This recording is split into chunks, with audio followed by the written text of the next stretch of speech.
ketidakadilan didewakan demi kenyamanan sebagian orang. Kemewahan dipertontonkan. Jeritan yang lemah dan tertindas tidak dihiraukan. Penjahat dipandang sebagai pahlawan dan orang yang jujur malah ditertawakan dan disingkirkan. Tata nilai dan tata kebenaran dijungkir balikkan. Ini zaman kalau bendu sudah. Yang baik dianggap penjahat, yang jahat dianggap pahlawan. Kebolak-balik tata nilainya. Yang tidak adil dipuji-puji, yang dizolimi dicela-cela kalau bentuk. Jadi tampaknya stabil, tapi kestabilan itu dalam ketidaksadaran. Ini menurut Ronggo Warsito cirinya zaman kala bendu.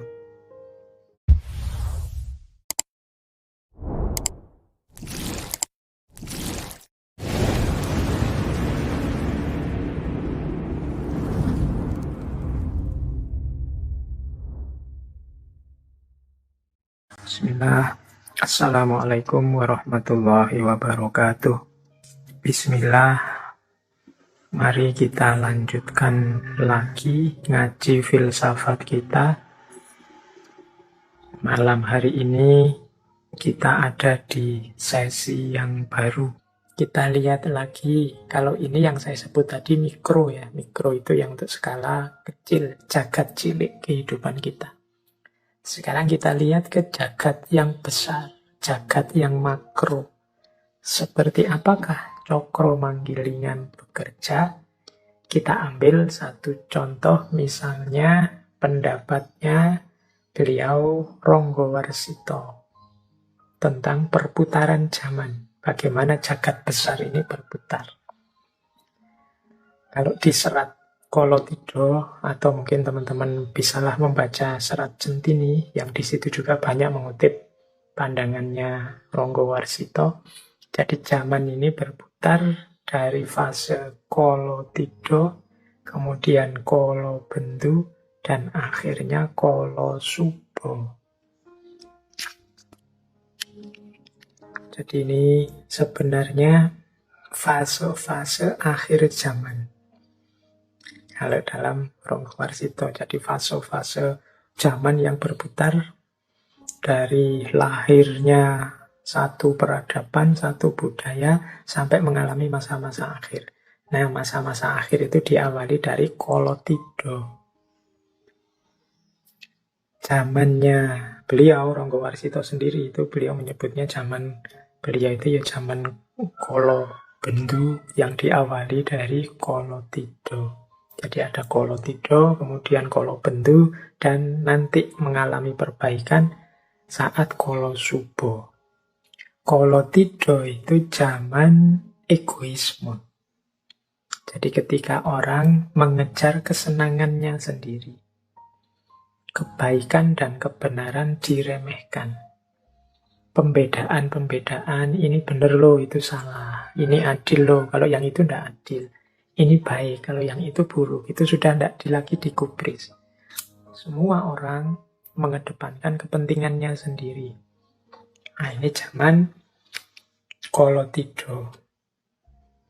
Zaman Kolotido ini muncul biasanya setelah orang mengalami stabilitas, mengalami kemapanan, kemudian muncul egoisme-egoisme. Ingin enaknya sendiri, ingin menang terus, ingin senang terus. Berbeda dengan era sebelumnya. Biasanya era-era sebelumnya ini kan era membangun, era membentuk, era era menata dan lain sebagainya. Nah, biasanya kalau sudah mulai makmur, mulai sukses, mulai juga egoisme. Mulai juga orang merasa, ya sudah, ini sudah enak, sudah benar. Terus masing-masing ingin senangnya sendiri. Akal sehat diremehkan. Menganggap dirinya selalu benar. Ini awal-awal kerusakan, namanya Kolotido. Kalau Kolotido semakin parah, akan muncul Kolobendu. Kolobendu ini semacam puncaknya Kolotido. Ini yang disebut zaman edan oleh Ronggowarsito. Jadi di zaman ini, di era Kolobendu ini, ya memang kelihatannya stabil, kelihatannya beres, tapi beres dalam ketidakberesan. Stabil tapi kelihatannya. Makanya ilustrasi zaman edan itu kan, semua orang sudah edan. Kalau ndak ikut edan, ndak keduman. Maka semua ingin keduman, akhirnya edan semua. Di kalangan orang edan semua, itu yang waras yang dianggap edan. Karena semua edan, ya ketoknya sama semua, kelihatannya beres semua. Tapi beres dalam ketidaksadaran. Di antara cirinya, nanti teman-teman yuk boleh bacalah dulu, kita pernah sekilas juga membahas beliau Ronggowarsito ini. Ketidakadilan didewakan demi kenyamanan sebagian orang. Kemewahan dipertontonkan. Jeritan yang lemah dan tertindas tidak dihiraukan. Penjahat dipandang sebagai pahlawan dan orang yang jujur malah ditertawakan dan disingkirkan. Tata nilai dan tata kebenaran dijungkir balikkan. Ini zaman Kolobendu sudah. Yang baik dianggap penjahat, yang jahat dianggap pahlawan. Kebolak-balik tata nilainya. Yang tidak adil dipuji-puji, yang dizolimi dicela-cela. Kolobendu. Jadi tampaknya stabil, tapi kestabilan itu dalam ketidaksadaran. Ini menurut Ronggowarsito cirinya zaman Kolobendu. Tapi ya karena dunia ini cokro manggilingan, pada saatnya Kolobendu juga akan berganti jadi Kolosubo. Jadi Kolosubo itu zaman solusi. Dari zaman gelap, lahirlah zaman terang namanya Kolosubo. Zaman stabilitas, zaman kemakmuran. Biasanya digambarkan akan muncul seorang tokoh yang hadir sebagai penyelamat. Seorang ratu adil. Yang dia ini dalam perjuangannya didukung oleh orang-orang yang selalu eling lan waspada. Ini Kolosubo. Jadi zaman cahaya ketika muncul seorang penyelamat, seorang ratu adil yang membebaskan semuanya dari kegelapan zaman Kolobendu. Nah, Kolosubo ini kan kemakmuran, ketentraman. Tapi juga tidak akan tetap begitu. Pada saatnya Kolosubo akan berganti jadi Kolotido. Kolotido akan berpuncak pada Kolobendu, dan di puncak Kolobendu akan muncul Kolosubo. Terus begitu. Itulah contoh cokro manggilingan. Jadi zaman itu tidak sekedar hanya susah kemudian selesai, atau hanya seneng kemudian selesai, tapi ya ganti-ganti. Jadi ada Kolotido, ada Kolobendu, ada Kolosubo. Kolosubo juga akan nanti muncul orang-orang egois mencari senangnya sendiri, tidak peduli baik buruk benar salah. Lahirlah Kolotido. Kolotido semakin parah, muncullah Kolobendu. Pada puncaknya Kolobendu muncul tokoh yang menyelamatkan. Disitulah Kolosubo lahir. Jadi inilah perputaran zaman secara cokro manggilingan. Makanya teman-teman yo menyikapi kalau kita punya visi cokro manggilingan ini, yang sedang sedih ndak usah putus asa. Zaman pasti ganti dan berubah. Yang sedang sukses, sedang menang, jangan jumawa karena zaman juga pasti akan berubah. Hidup kita kadang di atas, kadang di bawah. Baik, yo kalau tentang tiga ini teman-teman boleh kembali lagi mencari serat Kolotido, atau hari ini kan banyak itu tulisan-tulisan atau mungkin video-video YouTube yang membahas tentang Ronggowarsito dan ramalan-ramalan akhir zaman versi para pujangga Jawa. Oke, kita lanjutkan. Nah, dalam tradisi falsafah hidup Jawa ada konsep juga cara menyikapi cokro manggilingan. Ketika kita menyadari bahwa hidup ini berputar, hidup ini tidak statis, tapi selalu bergerak, berubah, dan dinamis, apa yang harus kita pedomani? Ada istilah dalam budaya Jawa namanya Triwikromo. Triwikromo ini ada yang mengartikan keteguhan hati, ada yang mengartikan alam. Jadi Triwikromo itu 3 prinsip, 3 ranah dalam hidup kita yang harus kita taklukkan. Yaitu masa lalu, masa kini, dan masa depan. Menghadapi hidup yang berputar, kadang di atas, kadang di bawah, yang selalu berubah, senjata kita adalah Triwikromo. Menguasai masa kini, masa depan, dan juga masa lalu. Prinsipnya apa? Bagaimana cara kita menguasai? Nah, cara menguasai atau prinsip-prinsipnya adalah yang pertama, kita harus selalu ingat bahwa yang kita rasakan saat ini adalah buah dari yang kita lakukan di masa lalu. Berarti apa? Kita harus mengambil pelajaran dari masa lalu sehingga kita nanti di masa depan bisa mengalami hal yang lebih baik daripada yang sekarang kita alami. Saya sudah enak kok Pak, masa lalu saya tertib sehingga sekarang saya bahagia. Ya, maka belajarlah dari masa lalumu sehingga engkau bisa di masa depan bahagia terus atau syukur-syukur bisa semakin bahagia.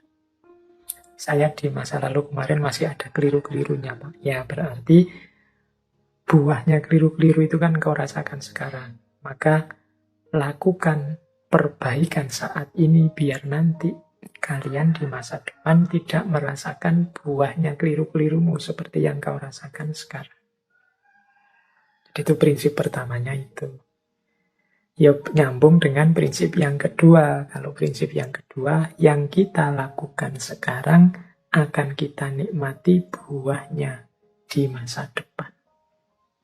Ini sama. Jadi apa yang kita lakukan sekarang, ya siap-siap menerima hasilnya di masa depan. Jadi kalau diringkas dengan satu kata, Triwikromo itu menaklukkan masa lalu, masa kini, masa depan dengan cara belajar dari masa lalu, memperbaiki masa kini demi lebih baik di masa depan. Inilah cara kita menaklukkan 3 masa. Jangan sampai kita jatuh di lubang yang sama. Berarti kita tidak belajar dari masa lalu. Apalagi tambah lebih jelek dari kemarin. Nah, itu berarti kita tidak belajar dari masa lalu. Kalau dalam Islam itu kan jelas. Muslim itu yaumuhu khairun min amsihi.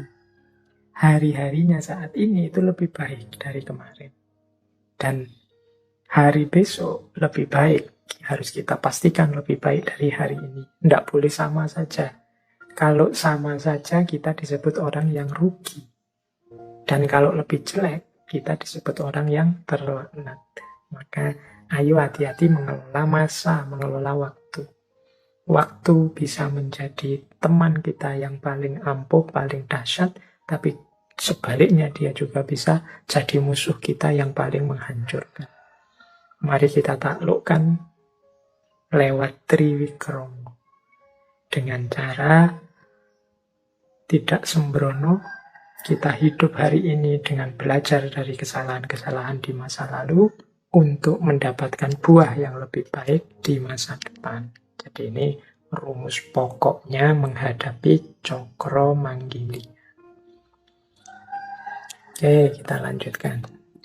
Nah, selanjutnya bagaimana sih terjemahan dari cokro manggilingan ini dalam kehidupan nyata. Kalau tadi kan prinsipnya Triwikromo.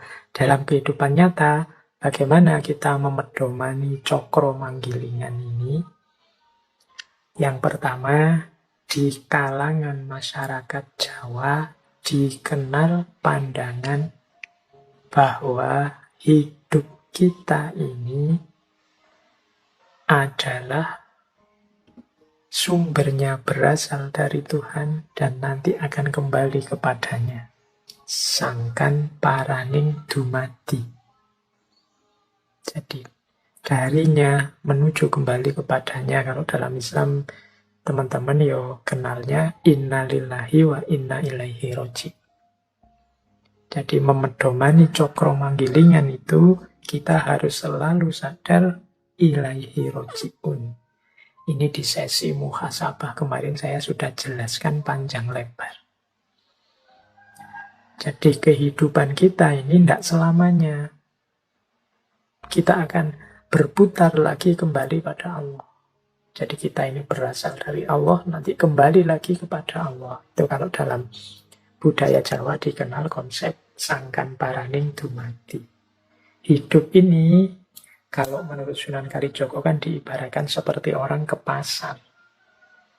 Kalau kita ke pasar itu ya berangkat ke pasar pagi-pagi kan nanti sebentar kemudian kan kita pulang lagi. Kalau sudah mendapat apa yang kita butuhkan. Jadi dari rumah menuju pasar dan nanti balik lagi ke rumah. Dari Allah, kemudian kita hidup di dunia, nanti kembali lagi kepada Allah. Dan itu tidak lama. Di Jawa dikenal ungkapan hidup itu urip iku prasasat koyok wong mampir ngombe. Hidup itu seperti orang yang mampir sebentar untuk minum. Jadi pastinya dia jangkanya sangat pendek dibandingkan alam yang lain. Tadi ada alam wusono tadi. Oleh karena itu, karena hidup ini hanya pendek sebentar, kita harus hati-hati. Jangan sampai kehabisan waktu. Kalau tadi misalnya analoginya hidup itu untuk mampir ngombe, ya cepet-cepet ngombe. Kalau analoginya untuk belanja di pasar, segera kita beli kebutuhan kita untuk yang kita butuhkan di rumah. Jangan sampai waktu kita habis, kita belum sempat minum. Transit sebentar di dunia, lupa yang kita butuhkan apa. Jadi itulah sangkan paraning dumadi. Kita ini berproses dari Allah menuju Allah lagi, dari Tuhan kembali kepadanya. Dulu zaman saya naik bis antar kota, itu kan sering ada fase transitnya. Di situ orang ke toilet, kemudian makan. Nah, itu saya membayangkan ya seperti ke pasar tadi, hidup di dunia ini seperti orang transit saat kita melakukan perjalanan panjang. Di situ ya cepet-cepet ke toilet, cepet-cepet minum, kalau butuh makan cepet-cepet makan. Setelah itu balik lagi ke bis melakukan perjalanan ke tujuan yang memang kita tuju. Ya kayak kalau sekarang lewat tol ya berarti hidup di dunia ini seperti mampir sebentar di rest area. Segera kita penuhi kebutuhan kita dan berjalan kembali. Jangan sampai kita melalaikan kebutuhan kita, kemudian waktunya habis. Keperluan perjalanan kita tidak terpenuhi. Apalagi terus lupa kalau kita harus melanjutkan perjalanan. Asik di rest area saja, tidak keluar-keluar dari situ. Nah, ingat-ingatlah hidup ini sangkan paraning dumadi. Jadi dari Allah kembali ke Allah. Putarannya pasti nanti ke situ. Berarti apa? Ayo siap-siap. Ayo memenuhi apa saja yang kita butuhkan untuk ketemu yang sejati. Ini pedoman pertama. Manifestasi dari cokro manggilingan yang sifatnya ketuhanan. Sekarang kita lihat yang sifatnya alam semesta, sifatnya kosmologis. Kalau berhadapan dengan Tuhan, kita dituntut untuk mewujudkan kesadaran sangkan paraning dumadi.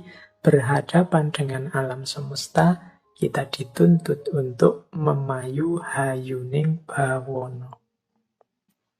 Memayu Hayuning Bawono ini kalau diterjemah secara letterlek, memperindah keindahan dunia. Dunia ini apa adanya sudah indah. Kehadiran kita di muka bumi semoga menambah indah, memberi arti dalam hidup. Nah, itu memayu Hayuning Bawono. Jadi berhadapan dengan alam, jangan kita justru jadi variabel perusaknya, tapi sebaliknya kita menjadi unsur yang memperindah. Ketika kita hadir, alam yang semula indah jadi tambah indah. Itu memayu Hayuning Bawono. Alam yang kelihatannya biasa-biasa saja ketika kita hadir jadi luar biasa. Nah, itu kemampuan kita memayu Hayuning Bawono. Bawono itu dunia dan segala isinya. Caranya bagaimana? Ya memayu Hayuning Bawono itu caranya dua. Menanamkan kebaikan. Dan yang kedua, mengendalikan diri agar tidak melakukan kerusakan. Mengendapkan nafsu agar lebih terkendali. Ini jadi caranya dua. Ada cara yang pasif, ada cara yang aktif. Cara yang pasif itu mengendalikan diri untuk tidak merusak. Cara yang aktif itu mewarnai dunia ini, mewarnai bumi ini dengan kebenaran-kebenaran, kebaikan-kebaikan, keindahan-keindahan yang bisa kita wujudkan. Itulah memayu Hayuning Bawono. Memperindah keindahan dunia. Ya tentu saja untuk memayu Hayuning Bawono, untuk sangkan paraning dumadi, kita butuh ilmunya. Jadi ilmu ini nanti vital. Jangan sampai saya itu ndak ingin menghancurkan dunia ini. Malah yang saya lakukan itu memperbaiki. Tapi ketika ilmunya kurang, jangan-jangan yang kita sebut memperbaiki itu malah merusak. Kehadiran kita jadi variabel, jadi unsur yang justru mengacaukan dunia. Nah, ini orientasi yang kedua sebagai manifestasi dari Cokro Manggilingan adalah memayu Hayuning Bawono. Kalau tadi kesadaran bahwa akhirnya kita akan kembali kepada Tuhan, sehingga hidup kita harus tidak terlena, harus selalu waspada, tidak mudah menyia-nyiakan waktu untuk senang-senang saja karena kita punya misi sangkan paraning dumadi. Yang kedua ini memayu Hayuning Bawono. Kehadiran kita yang sebentar. Usia manusia itu kan tidak panjang. Sepanjang-panjang usia kita paling berapa sih? Itu kan berarti sebentar. Kehadiran kita yang sebentar ini semoga menambah indahnya dunia yang sudah indah. Ini memayu Hayuning Bawono. Oke. Baik, ya ini kalau mau kita tambah penjelasannya, ini bisa berhubungan dengan etika, bisa berhubungan dengan teologi, bisa berhubungan dengan ekologi tentang lingkungan, bisa juga berhubungan dengan antropologi, sosiologi, dan lain sebagainya. Bahkan mungkin juga politik. Bagaimana kita mengembangkan sistem politik, kehidupan politik yang memayu Hayuning Bawono. Bagaimana kita mewujudkan hidup berbudaya yang memayu Hayuning Bawono. Bagaimana kita membentuk kosmos, kita menyikapi kehadiran kita di alam semesta yang memayu Hayuning Bawono. Inilah prinsip-prinsip dasar kehidupan Jawa yang antara lain bersumber dari falsafah Cokro Manggilingan. Nah, sekarang yang ketiga. Ini juga lanjutannya, orientasi hidup berdasarkan Cokro Manggilingan. Kalau ini secara psikologis. Kalau tadi kosmologis tentang alam yang memayu Hayuning Bawono. Sebelumnya teologis berhubungan dengan Tuhan, sangkan paraning dumadi. Kalau ini secara psikologis, kejiwaan manusia yang berhubungan dengan Cokro Manggilingan. Ini saya pinjam dari Ki Ageng Suryo Mentaram. Dulu pernah kita bahas panjang lebar tentang beliau ini. Silahkan dicari rekamannya. Ini saya ngomong ringkes saja dari berbagai teori yang beliau sampaikan.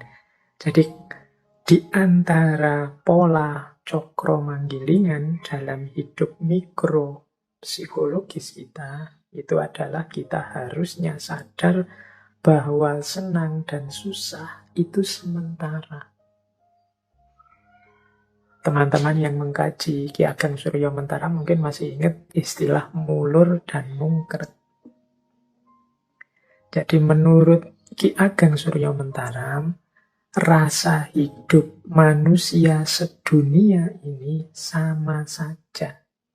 Yakni pasti sebentar senang, sebentar susah. Sebentar senang, sebentar susah. Tidak ada orang itu yang senang terus dari lahir sampai mati, tidak mungkin. Orang kok sedih terus, tidak ada senangnya sama sekali. Tidak mungkin, kecuali orang yang tidak mau bersyukur. Jadi selalu hidup itu naik turun, naik turun. Sekalipun orang kaya, miskin, raja, kuli, wali, bajingan, itu paling banyak saya terjemahkan langsung dari bukunya beliau. Rasa hidupnya sama saja, yaitu sebentar senang, sebentar susah. Yang sama adalah rasanya senang susah, lama, cepat, berat, ringan, ini sama.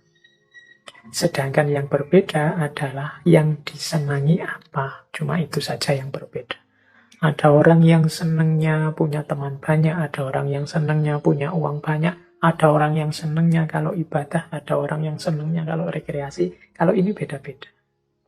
Tapi rasa sebentar senang, sebentar susah, ini semua orang sama. Oleh karena itu, kata Ki Ageng Suryo Mentaram, kalau kita sadar seperti ini, yo hidup slow saja, santai saja. Kita bebas dari iri, dari sombong, dari hasut, dari kebencian pada siapapun. Wong kita ini manusia sama saja. Engkau iri apa sih pada saudaramu? Mungkin saudaramu juga iri hal tertentu padamu. Kita hidup ini sama saja, masing-masing ada kelebihan, ada kekurangannya. Ada fase pasang, ada fase surutnya. Jadi hidup ini mari kita sikapi biasa saja, santai saja. Kalau bahasanya anak-anak hari ini slow way, karena semua orang sama saja. Tidak ada orang yang senang terus atau susah terus. Tidak usah iri, tidak usah dengki, tidak usah sombong. Coba dilihat putaran gambar itu yang di slide itu, yang kalau ini yang teori mulur mungkret tadi dari Ki Ageng Suryo Mentaram untuk menggambarkan mengapa kok orang itu selalu ada senang dan susahnya. Ini bulatan ini silahkan dimulai dari mana saja. Misalnya hidup ini kita awali, kita punya cita-cita. Kemudian cita-cita kita tercapai. Akhirnya kan kita senang. Cita-cita tercapai, kita senang. Jangan lupa, ketika orang cita-cita A tercapai, biasanya dia tidak berhenti. Dia masih punya cita-cita lanjutannya. Misalnya, Pak, saya ingin lulus tercepat, terbaik. Misalnya. Tercapai, kan kita senang. Tapi kan itu belum titik. Setelah itu kan, karena saya lulus tercepat, terbaik, Pak, saya ingin dapat pekerjaan yang memadai, Pak. Nah, itu kan mulur lagi keinginannya. Yang tadinya seneng, sekarang mulai mulur. Ketika mulur, mungkin tidak tercapai. Jadi, senengnya terbatas. Sekarang ada keinginan baru. Ketika mulur, ini kan mulai sedih lagi. Apalagi kalau tidak tercapai. Tidak tercapai, dia jadi sedih. Ketika keinginan tidak tercapai, dia sedih. Sedih itu akhirnya apa? Mungkret. Mungkret itu yang tadi standarnya 100, sekarang diturunkan jadi 50. Misalnya tadi cita-citanya pingin dapat pekerjaan yang memadai. Nggak dapat-dapat, akhirnya sedih. Akhirnya kan keinginannya berkurang, itu namanya mungkret. Misalnya, sudahlah Pak, nggak harus pekerjaan yang apa-apalah, yang penting ada pekerjaan saja, saya punya penghasilan saja, sudah bersyukur Bapak. Nah, ketika mungkret berkurang, akhirnya tercapai. Wong ya asal nggak males saja kan pekerjaan banyak. Ketika tercapai seneng. Ketika sudah seneng kan terus mulur lagi. Masa sih aku cuma hanya ini pekerjaanku. Kalau semakin ditambah mungkin semakin enak untuk hidupku. Nambah lagi, mulur lagi. Mungkin tidak tercapai lagi, akhirnya sedih. Ketika sedih, mungkret lagi, menyusut keinginannya.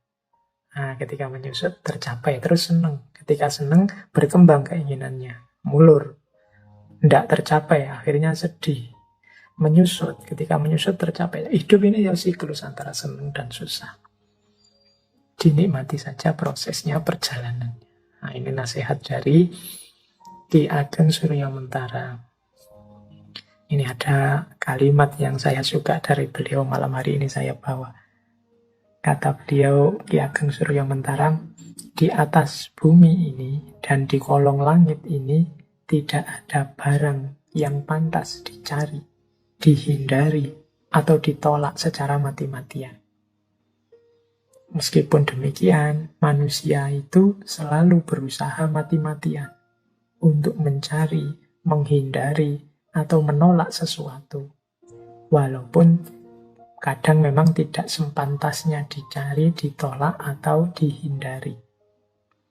Padahal apa yang dicari atau ditolaknya itu tidak menyebabkan orang bahagia dan senang selamanya, atau susah dan celaka selamanya. Tetapi pada waktu orang menginginkan sesuatu, pasti ia mengira atau berpendapat bahwa jika keinginanku tercapai, tentulah aku bahagia dan senang selamanya. Dan jika tidak tercapai, tentulah aku celaka dan susah selamanya. Ini karakternya manusia. Padahal menurut Ki Ageng Suryamentara, mbok yo jangan begitu. Menginginkan sesuatu boleh, tidak suka atau menolak sesuatu boleh, tapi tidak harus semati-matian itu. Seolah-olah kalau gagal memperoleh yang diinginkan atau menolak yang tidak disukai, terus hidupmu hancur. Atau kalau memperoleh yang kamu inginkan dan menyingkirkan yang kamu tidak sukai, terus hidupmu bahagia terus gitu. Tidak begitu. Hidup tetap akan siklus, kadang senang, kadang susah. Kadang-kadang kita kan begitu, pokoknya Pak, kalau saya diterima jadi PNS ini misalnya ya, wah sudahlah selesai hidup saya Pak, sudah bahagia terjamin sampai anak-anak cucu nanti. Atau kalau saya berhasil menikahi dia Pak, wah sudah hidup saya mesti tidak ada susahnya, senang terus bahagia terus. Atau kalau saya punya uang 10 miliar saja Pak, pasti hidup saya itu ketawa terus, nggak ada sedihnya sama sekali. Kita kan sering punya rasa seperti itu. Atau menolak. Wah, pokoknya jangan dengan teman saya itu deh Pak, saya akan mati-matian menghindar. Karena teman saya itu nggak cocok sama saya. Saya benci sekali sama dia. Semoga dia, kita akan menolak mati-matian. Janganlah Pak kalau kerja di sana itu menurut saya. Kita nolak mati-matian. Janganlah Pak kalau menikah dengan dia Pak, saya sudah lama tidak suka dengan perempuan seperti itu, bukan tipe saya. Terus kamu tolak mati-matian. Itu kan kebiasaan kita begitu. Pak Ki Ageng Suryamentara mengingatkan Mbok yo jangan begitu. Jangan keterlaluan. Keterlaluan mencari atau keterlaluan menghindari. Seolah-olah kalau berhasil yang engkau cari, hidupmu bahagia selamanya, atau sebaliknya. Kalau tidak berhasil menolak yang engkau benci, hidupmu susah selamanya. Tidaklah. Hidup itu akan selalu gilir berganti antara senang dan susah. Baik, teman-teman, kita lanjutkan. Kalau tadi sudah kita bahas tentang orientasi hidup masyarakat Jawa dengan memedomani Cokro Manggilingan, sekarang kita lanjutkan prinsip-prinsip hidup, sikap-sikap konkret, ideal masyarakat Jawa sesuai dengan falsafah Cokro Manggilingan ini. Jadi ini, setelah ini kita lihat prinsip-prinsip apa saja, kebijaksanaan hidup seperti apa saja yang dikembangkan oleh masyarakat Jawa. Ya tentunya secara ideal. Secara ideal itu maksudnya yang diinginkan oleh masyarakat Jawa itu seperti ini. bahwa dalam perwujudannya, manifestasinya hari ini, falsafah-falsafah, prinsip-prinsip kebijaksanaan-kebijaksanaan yang rasanya luar biasa ini perlahan-lahan mulai terkikis. Ya, tanggung jawab kita semua untuk melestarikan, mempertahankan, mengkontekstualkannya kembali dengan kehidupan kita di masa kini.